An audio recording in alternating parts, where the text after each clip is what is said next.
Tariq Ramadan, thank you for taking this time to talk with us. I'd like to talk more broadly about religion and violence.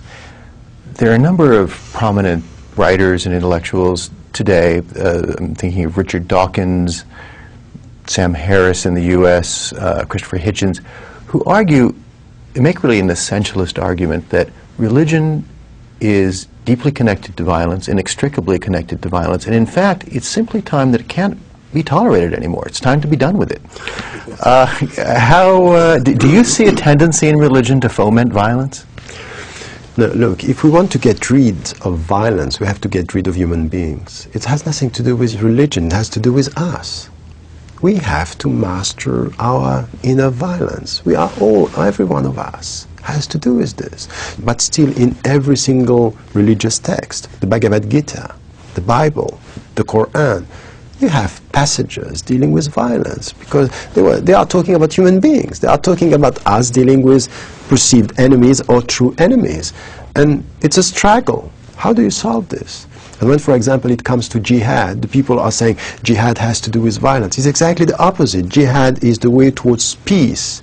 But to go towards peace, you have to master the inner struggle that you can have. So the first natural state for human beings is tension, is not peaceful.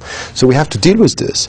And at the collective level, it's exactly the same. So by saying that religion are nurturing violence, I think they are talking about violence and helping human beings to master their inner violence and their collective violence. But we cannot deny that some people can transform what was a mean to master towards a means to dominate, to instrumentalize.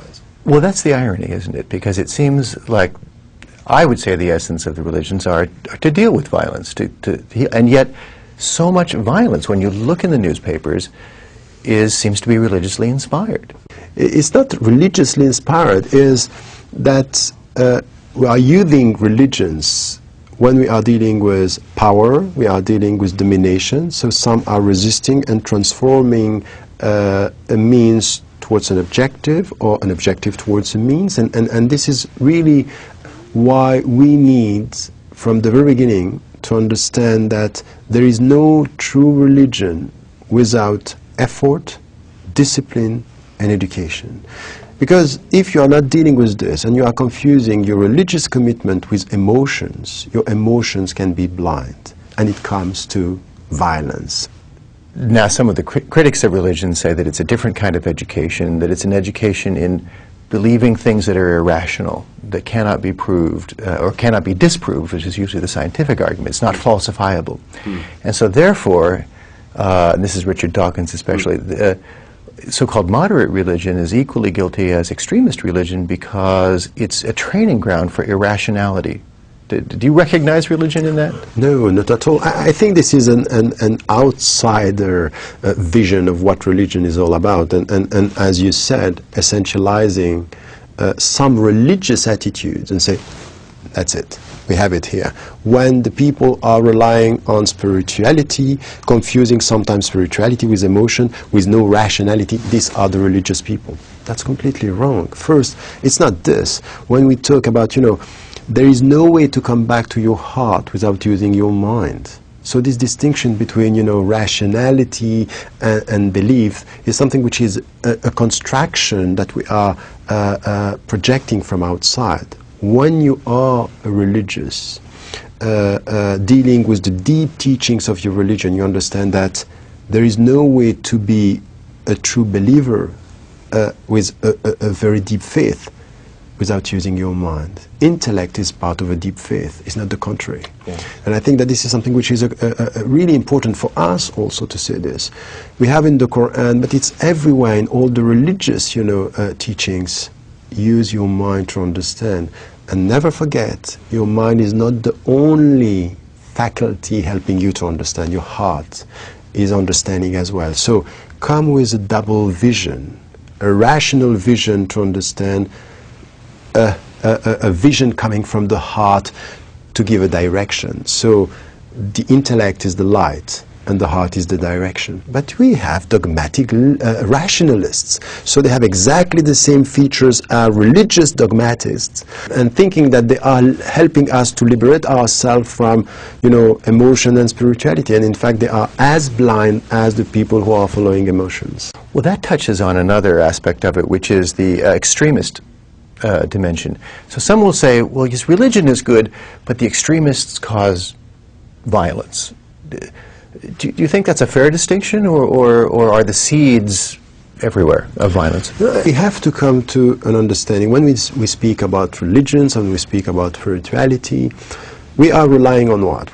Many people are saying the problem is in the text or in the historical figure. Say, look, a text is a text. At the end of the day, the text is saying something, yes, you have to rely on this. But we also have to look at the readers. And this is the problem. We have a problem of interpretation.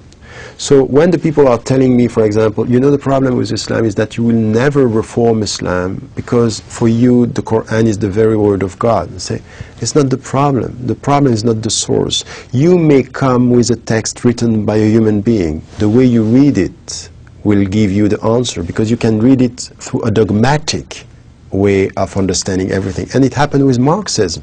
Marx was a human being writing, books, and you had people with a very dogmatic mindset reading it with something which is a black and white. So my position here is to say, in the texts, the scriptural sources, they are references to violence, to historical context, and we have to deal with it.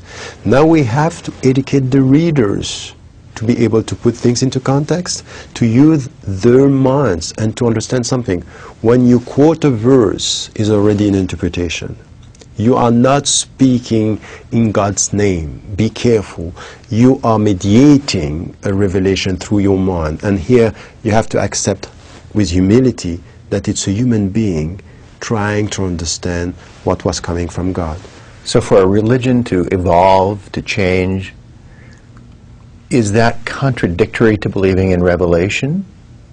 Not at all. I would say exactly the opposite. There is no faithfulness without evolution. And if these texts are our texts of reference, are universal, it means that they should give us tools for us at the period of time we are living in this specific history, to find new solutions for new challenges. So new solutions for new challenges means to come back to the text and to promote new readings.